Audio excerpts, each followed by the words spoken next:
नमस्कार मित्रांनो, मी प्राध्यापक संतोष बोबडे. मित्रांनो, IBPS चे कंटिन्यू नोटिफिकेशन्स सुरू आहेत. IBPS PO चं नोटिफिकेशन सोबत IBPS SO चं पण नोटिफिकेशन हे पब्लिश झालेलं आहे, जाहिरात प्रसिद्ध झालेली आहे. आणि IBPS SO म्हणजे स्पेशलिस्ट ऑफिसर 2024च्या या नोटिफिकेशनची डिटेल माहिती या व्हिडिओमध्ये मी तुम्हाला देणार आहे. मित्रांनो, जर तुम्ही तुमचं MSc कम्प्युटर झालेलं आहे, MCA आहे, तुम्ही ॲग्री ग्रॅज्युएट आहात, त्यानंतर तुमचं MBA मार्केटिंग मित्रांनो झालेलं आहे, असे सगळे कॅन्डिडेट याला अप्लाय करू शकतात. अशा सगळ्या कॅन्डिडेटपर्यंत तुम्हाला हा व्हिडिओ पोचवायचा आहे. त्यानंतर मित्रांनो, या व्हिडिओच्या संदर्भात किंवा SOच्या संदर्भात जर काही डाऊट असतील तर तुम्हाला कमेंट बॉक्समध्ये कमेंटसुद्धा करायचे आहे आणि हा व्हिडिओ शेवटपर्यंत बघायचा आहे. चला मित्रांनो, बघूया IBPS SO 2024चं हे नोटिफिकेशन, याची डिटेल इन्फॉर्मेशन. आता याच्यामध्ये जे महत्त्वाचे जे पॉईंट्स आहेत जे आपल्याला कव्हर करायचे आहेत, त्यात क्वालिफिकेशन, वेगवेगळ्या पोस्टसाठी काय काय आहे ते, त्यानंतर एजचा क्रायटेरिया, एक्झाम पॅटर्न, या तीन महत्त्वाच्या गोष्टींवर किंवा या महत्त्वाच्या पॉईंट्सवर आपण या व्हिडिओमध्ये डिस्कस करणार आहोत. आणि प्रिव्हियस इयरचं जे कट ऑफ आहे याचा एक सेपरेट व्हिडिओ मी मित्रांनो करणार आहे आणि मग त्याच्यामध्ये आपण सगळ्या प्रिव्हियस इयरचं, त्याच्यानंतर एक्सपेक्टेड कट ऑफ किती असू शकतो याच्यावर डिस्कशन करणार आहोत. तर मित्रांनो बघा, सुरू करतोय आपण. जास्तीत जास्त विद्यार्थ्यांपर्यंत हा व्हिडिओ तुम्हाला शेअर करायचा आहे. बोर्डेज करिअर अकॅडमीच्या यूट्यूब चॅनलला जर आपण पहिल्यांदा व्हिजिट करत असाल तर यूट्यूब चॅनल सबस्क्राईब करायला विसरू नका, ज्याची लिंक डिस्क्रिप्शन बॉक्समध्ये दिलेली आहे. बघूयात डिटेल नोटिफिकेशन. IBPS स्पेशलिस्ट ऑफिसरचं 2024चं असणारे हे नोटिफिकेशन आणि 25-26 जे वॅकन्सीज असणार आहेत त्याच्यासाठीचं हे नोटिफिकेशन मित्रांनो. IBPS.in ही त्याची ऑफिशियल वेबसाईट. त्यानंतर मित्रांनो, ज्या वेगवेगळ्या पोस्टसाठी तुम्हाला अप्लाय करायचं आहे किंबहुना ही जी जाहिरात किंवा हे जे नोटिफिकेशन पब्लिश झालेलं आहे ते या 6 पोस्टसाठी मित्रांनो पब्लिश झालेलं आहे. पहिलं आहे IT ऑफिसर, यानंतर ॲग्रिकल्चर फील्ड ऑफिसर स्केल 1 म्हणजे AFO, राजभाषा अधिकारी, law officer, HR personal officer scale 1, marketing officer scale 1. ह्या 6 पोस्ट मित्रांनो या स्केल 1च्या आहेत. आता याच्यासाठी लागणारं क्वालिफिकेशन वेगवेगळं आहे, ते आपण पुढे बघणारच आहोत. तत्पूर्वी महत्त्वाच्या तारखा, इम्पॉर्टंट डेट्स बघूयात.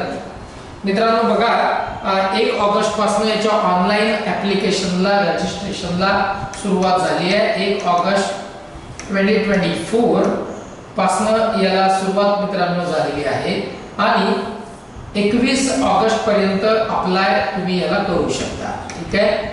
1 ऑगस्ट ते 21 ऑगस्ट 2024 असं याची ऑनलाईन रजिस्ट्रेशनची डेट आहे. 21 तारखेच्या नंतर जर तुम्ही अप्लाय करायला गेलात तर मात्र तुमचं रजिस्ट्रेशन होणार नाही, कारण लास्ट डेट ॲप्लिकेशनची 21 तारीख आहे. याचा अर्थ असा होत नाही की शेवटचे 2-3 दिवस बाकी असताना तुम्ही जाऊन रजिस्ट्रेशन करा. एक 7 ते 8 तारखेच्या नंतर मित्रांनो 15 तारखेपर्यंत तुम्हाला याचं ऑनलाईन रजिस्ट्रेशन करून टाकायचं आहे. बाकी काही डाऊट्स असतील तर कमेंट बॉक्समध्ये कमेंट करायला विसरू नका. मित्रांनो बघा, आता याची जी ऑनलाईन एक्झामिनेशन आहे प्रिलिमिनरीची, ही नोव्हेंबर 2024 मध्ये होणार आहे. ऑगस्ट पूर्ण तुमच्याकडे आहे, सप्टेंबर पूर्ण आहे, ऑक्टोबर पूर्ण आहे, म्हणजे 3 महिन्याचा अवधी तुम्हाला मिळालेला आहे मित्रांनो. IBPSनी चांगला वेळ अभ्यासासाठी, प्रिपरेशनसाठी दिलेला आहे. नोव्हेंबरच्या मंथमध्ये हे प्रिलिमिनरीची जी याची एक्झाम आहे SOची ही होणार आहे. डेट त्याची कन्फर्म नाही आहे, मंथ मात्र नोव्हेंबर आहे. यानंतर मित्रांनो ही एक्झाम तुम्ही क्लिअर झाला तर त्याच्यानंतर तुम्हाला मेन्सची एक्झाम द्यायची आहे, ती डिसेंबर 2024 मध्ये असणार आहे. यानंतर याचा रिझल्ट जो असेल तो जानेवारी किंवा फेब्रुवारीमध्ये लागेल. इंटरव्ह्यू फेब्रुवारी किंवा मार्च 2025 मध्ये होतील आणि प्रोव्हिजनल अलॉटमेंट तुमचं एप्रिल 2025 मध्ये होऊन जाईल आणि एप्रिल पासून तुम्ही स्पेशलिस्ट ऑफिसर म्हणून जॉईन झालेले असाल. स्केल 1 म्हणून तुम्ही तुमची रिक्रुटमेंट जे आहे किंवा तुम्ही रिक्रूट झालेले असाल. बघूयात मित्रांनो, आता याच्यामध्ये मोठं हे नोटिफिकेशन आहे, PDF भरपूर मोठं आहे. आपण महत्त्वाचे पॉइंट्स कव्हर करणार आहोत. मी आता सांगितल्याप्रमाणे तेच पॉइंट धरून डिस्कशन करणार आहोत. बाकी प्रिव्हियस कट ऑफ वगैरे किती असणार आहे किंवा एक्सपेक्टेड काय असू शकतो या वर्षीचा, याचा एक सेपरेट व्हिडिओ मी आता सांगितल्याप्रमाणे करणार आहे. बघा मित्रांनो, याच्यामध्ये पार्टिसिपेट बँका कोणत्या कोणत्या आहेत त्याची लिस्ट इथे दिलेली आहे. Bank of Maharashtra, Indian bank, Punjab and Sindh bank, bank of India, central bank of India, Punjab national bank, Indian bank of India, bank of Baroda, Canara bank, Indian overseas bank आणि युको बँक. इतक्या बँका मित्रांनो याच्यामध्ये पार्टिसिपेट करणार आहेत किंवा करत आहेत. इलिजिबिलिटी क्रायटेरिया हा वेगवेगळ्या पोस्टसाठी वेगवेगळा आहे. ठीक आहे. वयाची अट बघूयात मित्रांनो याच्यामध्ये काय आहे. मिनिमम एज जे असणार आहे ते 20 इयर्स आहे आणि मॅक्झिमम 30 इयर्स आहे. मिनिमम 20, मॅक्झिमम 30 वर्ष. आणि याच्यामध्ये एज रिलॅक्सेशन, आता हे जे एज क्रायटेरिया आहे मिनिमम 20 to 30 हा ओपन जे कॅटेगरीचे स्टुडंट्स आहेत किंवा अनरिझर्व कॅटेगरीचे जे स्टुडंट आहेत यांच्यासाठीचा हा आहे. SC, ST, OBC यांचं गव्हर्नमेंटच्या रूल प्रमाणे ॲज पर गव्हर्नमेंट रूल हे एज रिलॅक्सेशन आहे 5 years for SC, ST, OBC 3 वर्ष आणि बाकीचे सगळे कॅन्डिडेट ज्यांचं त्यांच्या कॅटेगरीनुसार एजचं रिलॅक्सेशन मित्रांनो सगळ्यांना मिळणार आहे. बघूयात पुढे. येस, आता याच्यामध्ये संपूर्ण माहिती दिलेली आहे त्या रिझर्वेशनच्या बाबतीतली, जी तुम्हाला व्यवस्थित PDF वाचून घ्यायचं आहे, ज्याची लिंक डिस्क्रिप्शन बॉक्समध्ये आहे. टेलिग्राम चॅनलला बोर्डेज करिअर अकॅडमीच्या ही तुम्हाला PDF सगळी जशाच तशी वाचायला मिळेल. तिथनं तुम्ही ती डाउनलोड करून घ्या आणि काही डाऊट्स असेल तर नक्की विचारा. बघा आता क्वालिफिकेशन काय असणार आहे ते बघूया. IT ऑफिसर स्केल 1चं जे क्वालिफिकेशन असणार आहे एज तर तुम्हाला माहित आहे 20 ते 30 वर्ष. 4 year engineering degree, computer science, computer application, information technology, electronics and telecommunication याच्यामध्ये तुम्हाला ही 4 वर्षाची engineering technology degree in computer science, computer application हे जर का असेल तर मित्रांनो तुम्ही अप्लाय करू शकता. ऑर म्हणजे किंवा, अँड नाही हा, ऑर आहे. किंवा जर तुमच्याकडे पोस्ट ग्रॅज्युएट डिग्री आहे कुठली electronics and telecommunication, electronics and communication, electronics and instrumentation, computer science मी आता सांगितल्याप्रमाणे, इन्फॉर्मेशन टेक्नॉलॉजी किंवा कम्प्युटर ॲप्लिकेशन, तर मित्रांनो इथे पण तुम्ही अप्लाय करू शकता. ठीक आहे. किंवा ग्रॅज्युएशन तुम्ही पास केलेले आहे या EACC B लेवलचं तरी तुम्ही याला एलिजिबल आहात. हे झालं IT ऑफिसर्स. आता याच्यामध्ये बरेच कॅन्डिडेट असे विचारतात की BCA म्हणजे बॅचलर इन कम्प्युटर ॲप्लिकेशन असणारे याला अप्लाय करू शकतात का? तर मित्रांनो नाही. याला एक तर तुमच्याकडे पोस्ट ग्रॅज्युएशन डिग्री पाहिजे किंवा हे आताच्या इंजिनिअरिंगची डिग्री त्या याच्यातली तुमच्याकडे असली पाहिजे. तर सेकंड जी पोस्ट आहे ती आहे AFO ची, ॲग्रिकल्चर फील्ड ऑफिसरची पोस्ट आहे मित्रांनो. 4 वर्षाची डिग्री तुमच्याकडे कंप्लीट पाहिजे.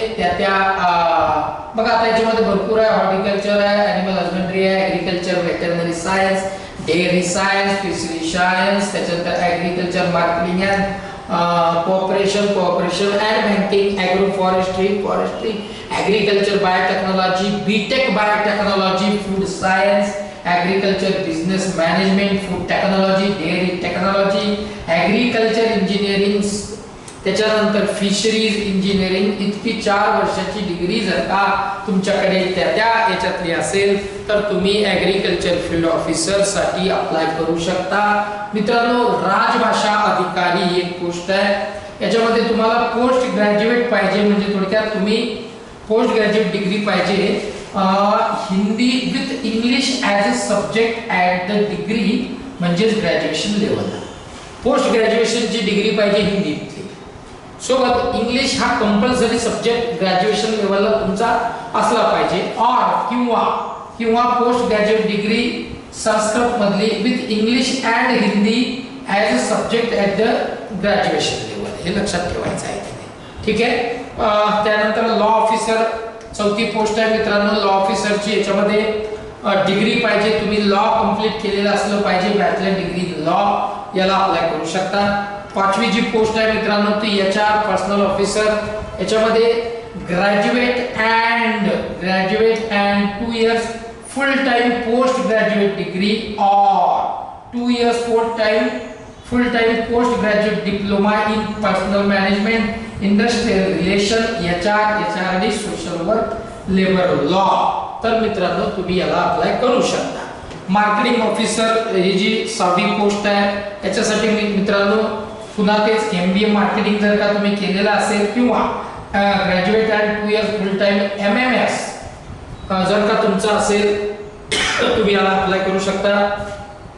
2 years full time PGDBA, PGDBM, PGPM, PGDM with specialization in marketing, then you are eligible for that post. तुम्ही या पोस्ट साठी एलिजिबल आहात. हे झालं मित्रांनो या 6 पोस्टचं एज्युकेशनल क्वालिफिकेशन जे वेगवेगळ्या पोस्टसाठी वेगवेगळं आहे त्याच्याबद्दलची माहिती. पुढे जाऊयात मित्रांनो. आता याच्यामध्ये संपूर्ण इन्फॉर्मेशन दिलेली आहे की कशा पद्धतीचं तुम्हाला ऍप्लिकेशन, ते फीस किती असणार आहे याची आपण माहिती बघूया.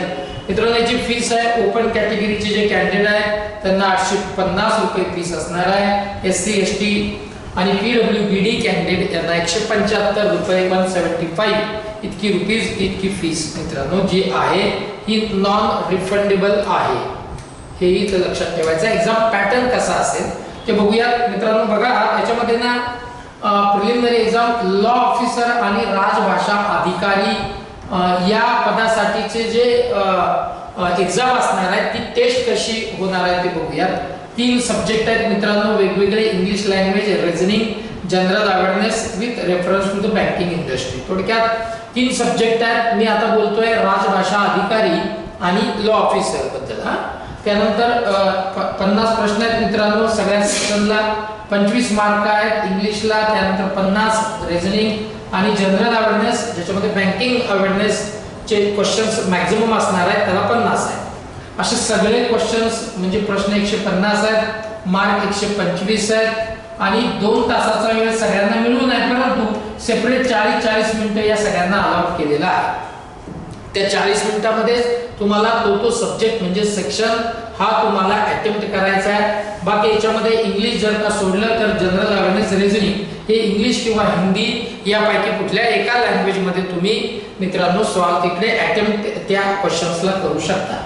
आता राजभाषा अधिकारी आणि लॉ ऑफिसर्स ची पोस्ट साठी अप्लाय करणारे सोडून जे बाकीच्या पोस्ट साठी अप्लाय करणार आहेत म्हणजे थोडक्यात IT ऑफिसर साठी अप्लाय करणारे, AFO म्हणजे ऍग्रीकल्चर फील्ड ऑफिसर, त्यानंतर HR पर्सनल ऑफिसर किंवा अँड मार्केटिंग ऑफिसर याच्यासाठी अप्लाय करणारे जे कॅन्डिडेट आहेत त्यांची एक्झाम इथे 3 सेक्शन सब्जेक्ट असणार आहेत, इंग्लिश लँग्वेज, रिझनिंग आणि क्वांटिटेटिव्ह ॲप्टिट्यूड. राजभाषा अधिकारी आणि लॉ ऑफिसर मध्ये क्वांटिटेटिव्ह ॲप्टिट्यूड म्हणजे मॅथ्स हा सब्जेक्ट नव्हता, तिथं जनरल अवेअरनेस होतं प्रिलिमिनरीला. इथे मात्र इंग्लिश लँग्वेज, रिझनिंग आणि क्वांट आहे. 50-50 क्वेश्चन आहेत मित्रांनो आणि 25 मार्क इंग्लिशला आणि बाकी दोघांना 50-50 मार्क आहेत. वरच्या प्रमाणात 125 मार्क असणार आहेत आणि सगळ्यांना 40-40 मिनिटं सेपरेट अलाउड केलेले आहे. त्याच वेळेमध्ये तुम्हाला याला अटेम्प्ट मित्रांनो करता येईल. ही क्लिअर झाल्याच्या नंतर तुम्ही शॉर्टलिस्ट व्हाल मेन एक्झामसाठी आणि मेन एक्झाम ही मित्रांनो राजभाषा अधिकारी या पदाची सोडून जे बाकीचे पोस्ट आहेत म्हणजे IT officer, law officer, agriculture field officer किंवा HR पर्सनल ऑफिसर आणि मार्केटिंग ऑफिसर यांच्यासाठी मेन्सला फक्त एकच सब्जेक्ट आहे तो म्हणजे प्रोफेशनल नॉलेजचा म्हणजे त्या सब्जेक्टचा. ठीक आहे. थोडक्यात ऍग्रीकल्चरचा असेल तर ऍग्रीकल्चरशी रिलेटेड, लॉ असेल तर लॉचा पेपर म्हणजे ते प्रोफेशनल नॉलेज थोडक्यात तेवढा एकच पेपर असेल, एकच सब्जेक्ट आहे. 60 प्रश्न आहेत आणि तेवढेच मित्रांनो म्हणजे 60 मार्क आहेत. 45 मिनिटं याला सेपरेट म्हणजे एकच आहे तेवढा 45 मिनिटं दिलेले आहेत. इंग्लिश किंवा हिंदी तुमची आवडीची जी लँग्वेज असेल म्हणण्यापेक्षा तुम्हाला ज्याच्यात बेटर वाटेल त्या इंग्लिश आपल्या त्या लँग्वेजमध्ये जाऊन तुम्ही त्या मीडियम ऑफ एक्झाम तुम्ही चूज करू शकता, आयदर इंग्लिश ऑर हिंदी. ठीक आहे. राजभाषा अधिकारीसाठी मात्र मित्रांनो 2 वेगवेगळे सब्जेक्ट त्याच्यात असणार आहे. काय ऑब्जेक्ट प्रोफेशनल नॉलेज आणि दुसरा प्रोफेशनल नॉलेज डिस्क्रिप्टिव्ह. ऑब्जेक्टिव्ह आणि डिस्क्रिप्टिव्ह. ऑब्जेक्टिव्हला 45 प्रश्न आहेत आणि डिस्क्रिप्टिव्हला 2 आहेत. 60 मार्क आहेत मित्रांनो. 30-30 मिनिटाचा सेपरेट याला वेळ दिलेला आहे. फक्त समजून घ्या, राजभाषा अधिकारीला ऑब्जेक्टिव्ह आणि डिस्क्रिप्टिव्ह असे 2 सब्जेक्ट पेपर आहेत. 45 आणि 2 क्वेश्चन्स असतील. म्हणजे ऑब्जेक्टिव्ह मध्ये 45 प्रश्न आहेत आणि डिस्क्रिप्टिव्ह मध्ये 2 आहेत आणि 30-30 मिनिटाचा सेपरेट वेळ दिलेला आहे राजभाषा अधिकारीसाठी. बाकीच्या ज्या पोस्ट आहेत त्यासाठी मात्र एकच एक्झाम, ती म्हणजे प्रोफेशनल नॉलेजची. आता याच्यामध्ये मित्रांनो इथे तुम्हाला अप्लाय करताना कसं करायचं आहे याच्याबद्दलची माहिती दिलेली आहे. पेनल्टी मार्क्स आहेत का रॉंग आन्सर साठी? तो हो, 0.25 इतके निगेटिव्ह मार्किंग मित्रांनो नेहमीप्रमाणे आहे. स्कोर तुमचा खूप इम्पॉर्टंट आहे. एक्झामिनेशन सेंटर्स मित्रांनो बघा याच्यात मेन्शन केलेले आहे. इंटरव्ह्यूच्या बाबतीतली संपूर्ण माहिती याच्यामध्ये दिलेली आहे, ती तुम्ही व्यवस्थित वाचून घ्या. आणि डॉक्युमेंट सोबत काय काय तुम्हाला न्यायचे आहेत at the time of document verification याच्याबद्दलची पण माहिती दिलेली आहे. आणि तुम्ही याच्यामध्ये डॉक्युमेंट एक्झामला जाताना सुद्धा कुठले कुठले डॉक्युमेंट घेऊन जायचे त्याची पण माहिती याच्यामध्ये दिलेली आहे. तर मला असं वाटतं की आपण जवळपास सगळे पॉइंट्स याच्यामध्ये कव्हर केलेले आहेत ना, की कोणत्या कोणत्या पोस्ट आहेत, त्याच्यासाठी एलिजिबिलिटी क्रायटेरिया काय आहे, वयाची अट किती आहे, असं सगळं पॉइंट्स जे महत्त्वाचे आहेत ते आपण कव्हर केलेले आहेत. आणि अजून जर का काही राहिले असतील, तुमच्या मनात काही डाऊट्स असतील तर तुम्ही कमेंट बॉक्समध्ये जरूर मित्रांनो कळवा, की जेणेकरून पुन्हा तुम्हाला जे आहे मित्रांनो तर याच्यामध्ये एक सेपरेट व्हिडिओ आपल्याला त्या डाऊट्सवर करता येईल. तर मित्रांनो बोर्डेज करिअर अकॅडमी सोबत तुमच्या आहे या सगळ्या प्रिपरेशनसाठी. आणि ऑनलाईन रजिस्ट्रेशनला सुरुवात झालेली आहे. 21 तारीख लक्षात ठेवा. जास्तीत जास्त कॅन्डिडेट पर्यंत हा व्हिडिओ शेअर करायला विसरू नका. बोर्डेज करिअर अकॅडमीचं यूट्यूब चॅनल सबस्क्राईब करून ठेवा. नुसतं सबस्क्राईब करू नका, तर बेल आयकॉन प्रेस करा, म्हणजे वेळोवेळी येणारे सगळे अपडेट्स सगळ्यात आधी तुमच्यापर्यंत पोहोचतील. चला इथेच थांबतो. जय हिंद, जय महाराष्ट्र.